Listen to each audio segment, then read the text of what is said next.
مجھے اپنے دل میں یاد کرتا ہے، میں بھی اسے اپنے دل میں یاد کرتا ہوں۔ جب میرا بندہ کسی محفل میں میرا ذکر کرتا ہے، میں اس سے کہیں بہتر محفل میں اس کا ذکر کرتا ہوں۔ اللہ کی محفل تو ملائے اعلیٰ کی ہے، ملائکہ مقربین کی ہے۔ بہرحال اللہ کو تم اپنے دل میں مستحضر رکھو، اللہ تعالیٰ تمہیں بھی یاد رکھے گا۔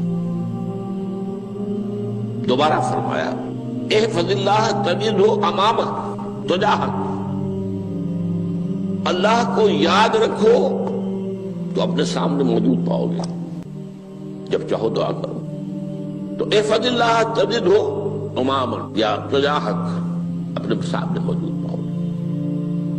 اذا سألت فاسأل اللہ، اب آ گیا وہ مرکزی مضمون۔ دیکھو جب مانگو اللہ سے مانگو، غیر اللہ کے سامنے ہاتھ دراز کرو ہی مت۔ ایک حدیث میں آتا یعنی حرام نہیں ہے، دنیاوی قواعد اصول قوانین کے تحت کسی سے مدد چاہنا، کوئی سوال کرنا حرام نہیں ہے۔ آپ سوال کریں، مدد لیں، اسی پر دنیا قائم ہے، ایک دوسرے کے ساتھ تعاون کے ساتھ۔ لیکن اونچا مقام کیا ہے؟ کسی سے سوال مت کرو سوائے اللہ، یہاں تک کہ جوتے باندھنے کا تسمہ تمہیں درکار ہے تو بھی کسی سے مت مانگو، اللہ سے مانگو۔ کیا پتہ اللہ کس کے دل میں ڈال دے اور وہ آ کے تمہیں تسمہ پیش کر دے۔ ہوتا ہے ایسا، بسا اوقات ہوتا ہے۔ جو اللہ کے ساتھ لو لگا کر رکھنے والے ہیں ان کے تو ایسے واقعات ہوتے ہیں کہ دل میں ایک بات آئی اور اس کے بعد وہی بات جو ہے وہ کوئی شخص آ گیا اور اس نے وہ بات پوری کر دی۔ کیونکہ لوگوں کے دل جو ہے وہ تو اللہ کے دو انگلیوں کے مابین جو چاہتا پھیر دیتا ہے۔ کیا پتہ اللہ کسی فرشتے کو انسانی شکل میں بھیج دے، آتا ہے فرشتہ، آتا ہے انسانی شکل میں، آتا ہے آپ کی تکلیف کو رفع کر دے، آپ کی ضرورت کو پورا کر دے، اسی سے مانگو، کسی اور سے مانگو۔ یہ ہے توحید کا لب لباب۔ یوں سمجھیے اسلام کی جڑ کیا ہے؟ ایمان۔ اسلام کا جو خارجی نظام عمل ہے، انفرادی اعمال ہو اجتماعی ہو، ان سب کی روح رواں کیا ہے؟ ایمان۔ ٹھیک، ایک بات ہو گئی۔ ایمان کا خلاصہ لب لباب کیا ہے؟ ایمان باللہ۔ جیسے ایمان بالآخرہ بھی ہے، ایمان بالملائکہ ہے، ایمان بالانبیاء ہے، ایمان بالرسل ہے، ایمان بالکتب ہے، ایمان بالقلب ہے، لیکن اصل ایمان، اسی لیے ایمان مجمل میں آپ کو معلوم ہے کسی اور چیز کا ذکر نہیں۔ آمنت باللہ کما ہوا باسمائہ وصفاتہ وقبلت جمیع احکامہ اقرار باللسان وتصدیق بالقلب۔ یہ ایمان مجمل ہے، اجمالی طور پر ایمان اس کا نام ہے۔ ہاں مفصل تفصیلی طور پر آمنت باللہ وملائکتہ وکتبہ ورسلہ والیوم الآخر والقدر خیرہ وشرہ من اللہ تعالی۔ تو اسلام کی جڑ ایمان، اور اسلام کا سارا جو نظام عمل ہے، چاہے انفرادی اعمال ہو چاہے اجتماعی، ان سب کی روح رواں ایمان، اور ایمان کا خلاصہ ایمان باللہ۔ اور ایمان باللہ کا اصل حاصل وہ ہے جو اس حدیث میں آ رہا، اس کے دو ہیں تقاضے، عبادت صرف اسی کی، استعانت صرف اسی سے۔ اس لیے میں نے سورہ فاتحہ کا تذکرہ شروع میں کیا۔ یہ عبادت کا جوہر ہے، عبادت کا جو ہے یہ ایمان کا حاصل، عبادت صرف اس کی ہے اور استعانت صرف اس سے۔ استعانت ہی میں سوال بھی آ گیا، یہ بھی مدد ہے۔ آپ کسی سے کچھ مدد مالی چاہ رہے ہیں یا کوئی اور مدد چاہتے ہیں، کسی کام میں مدد چاہتے ہیں، جیسے میں نے کہا تھا کہ سفارش کرانا چاہتے ہیں، یہ بھی مدد ہے۔ وَإِذَا اسْتَعَنْتَ فَاسْتَعِنْ بِاللَّهِ، اور جب مدد مانگو صرف اللہ سے مانگو۔ اور وہ سارے الفاظ یاد کر لیے، استدعاء، استعانت، استغاثہ۔ یہ جو غوث اعظم سے استغاثہ کیا جاتا ہے یہ تو شرک ہے۔ استغاثہ اللہ سے، دعائی اللہ کی، اس اعتبار سے استمداد، استعانت، استدعاء، استغاثہ، یہ سب اللہ سے، صرف اللہ سے۔ عبادت صرف اللہ، ایاک نعبد، اور استعانت صرف اللہ سے۔ مانگو صرف اللہ سے، جب مدد طلب کرو صرف اللہ سے، اور جان لو اگر تمام لوگ جمع ہو کر تمہیں کوئی فائدہ پہنچانا جائے نہیں پہنچا سکتے، الا بشیء قد کتب اللہ لک وان اجتمعوا علی ان یضروک بشیء لم یضروک الا بشیء قد کتب اللہ علیک، اگر سب مل کر چاہے تمہیں کوئی نقصان پہنچا دے نہیں پہنچا سکتے مگر وہی کچھ جو اللہ نے تمہارے لیے لکھ دیا۔ اب بتائیے خوف کی جڑ کٹ جائے گی کہ نہیں؟ یہ جو ایمان جو ہے یہ خوف اور حزن دونوں سے نجات دلانے والی بات ہے۔ جو حقیقی مومن ہے وہ اللہ کا ولی ہے، حقیقی مومن وہ اللہ کا ولی ہے، اور الا ان اولیاء اللہ لا خوف علیہم ولا هم يحزنون۔ یہ اولیاء اللہ کو علیحدہ مخلوق نہیں ہے، کوئی ان کے سر پہ سینگ نہیں ہوتے، انسان ہی ہوتے ہیں، لیکن حقیقی معنی میں مومن ان اعتبارات سے جو آج ہم پڑھ رہے ہیں ایمان اس درجے کا پہنچ گیا تو اللہ کا ولی ہے۔ ان لوگوں کے لیے خوف کس بات کا ہوگا؟ کس سے خوف کروں؟ اس کے ہاتھ میں کچھ ہے ہی نہیں، اور اگر کچھ اللہ نے میرے لیے لکھ دیا وہ آ کر رہے گا، چاہے میں لاکھ گڑ گڑاؤں اور اس کے سامنے کہ مجھے چھوڑ دے، اگر اللہ نے لکھا وہ آیا وہ تو آئے گا، تو کاہے کو اس کے سامنے گڑ گڑانا، کاہے کو جبرسائی کرنا اس کے سامنے، اور کسی کے ہاتھ میں کچھ ہے ہی نہیں، میرا خیر ہے ہی نہیں، کاہے کو خوشامد کرو اس کی۔ اور سنیے، رفعت الاقلام،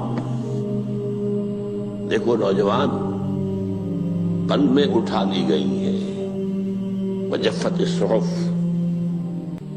اور جو رجسٹر ہیں صحیفے ان کی سیاہی خشک ہو چکی ہے۔ یہ ہے وہ اللہ کا علم، اس میں ہر شے لکھ دی گئی ہے، اس کی قلم اٹھا لیے گئے۔ جیسے آپ کو معلوم ہے امتحان ہوتا تھا، 3 گھنٹے ختم ہو گئے، اسٹاپ رائٹنگ، بس اب قلم رک جانا چاہیے۔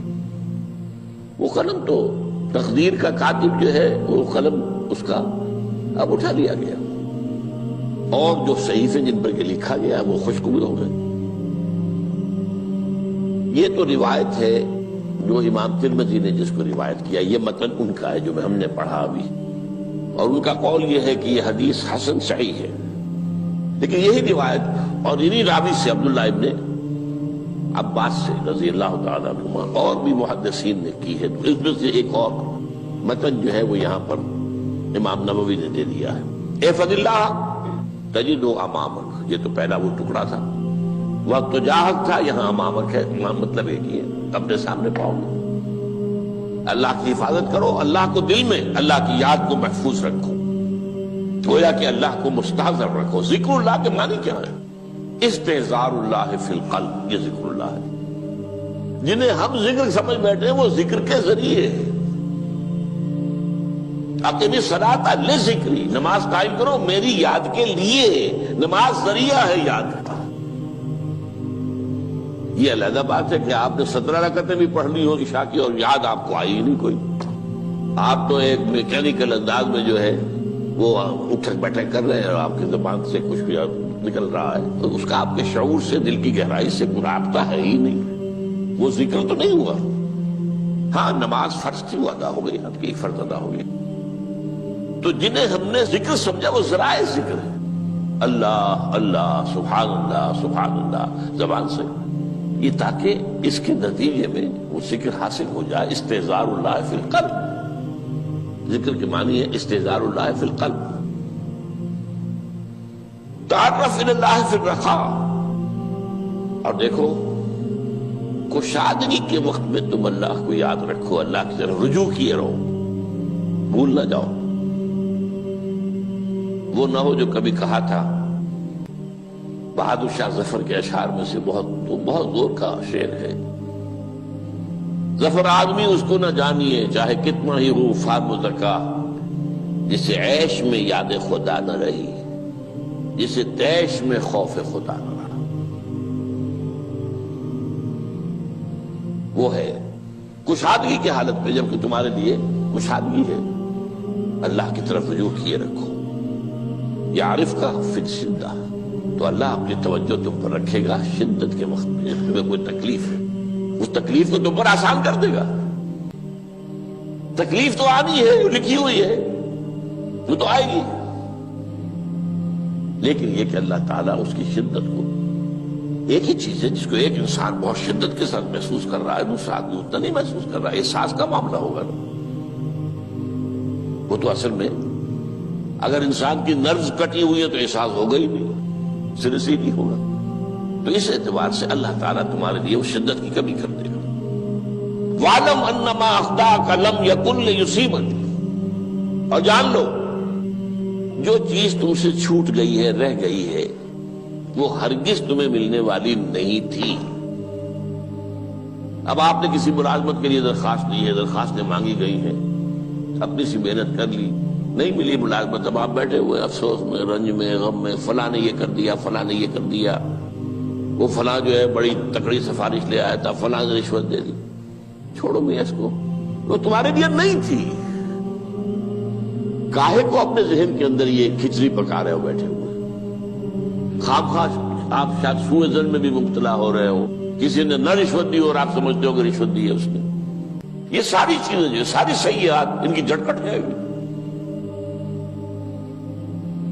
وَاعْلَمْ أَنَّمَا أَخْطَأَكَ لَمْ يَكُنْ لِيُصِيبَكَ وَمَا أَصَابَكَ، جو چیز تم پر آ گئی، لَمْ يَكُنْ لِيُخْطِئَكَ، ہو ہی نہیں سکتا تھا کہ وہ تم پر نہ آ۔ یہ کر لیتا تو ہو جاتا، شاید یہ کر لیتا، میں نے ٹیکا پہلے لگوا دیا ہوتا تو یہ بات نہ ہوتی۔ بھائی وہ جو ہونا تھا وہ ہونا تھا۔ اب یہ وہ چیز ہے جس سے انسان میں کیفیت پیدا ہوتی، تسلیم و رضا۔ ہم بھی تسلیم کی خو ڈالیں گے، بے نیازی تیری عادت ہی صحیح، اے اللہ جو تو نے چاہا مجھے قبول ہے۔ اسی لیے میں نے آپ کو آیتیں سنائی سورۃ تغابن کی، ما اصاب من مصیبت الا باذن اللہ، کوئی مصیبت نہیں آتی مگر اللہ کے اذن سے۔ وَمَن یؤمن باللہ یہد قلبہ، جو اللہ پر ایمان رکھتا ہو اللہ اس کے دل کو ہدایت دے دیتا ہے۔ ہدایت کس بات کی؟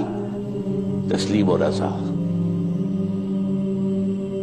سر دوستاں سلامت کہ تو خنجر آزمائی، نہ شبد نصیب دشمن کے شبد ہلاکت دیغت۔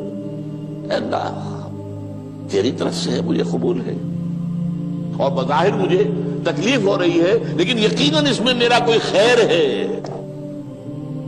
بیدک الخیر، تیرے ہاتھ میں تو خیر ہی خیر ہے، جو بھی تیری طرف سے آئے۔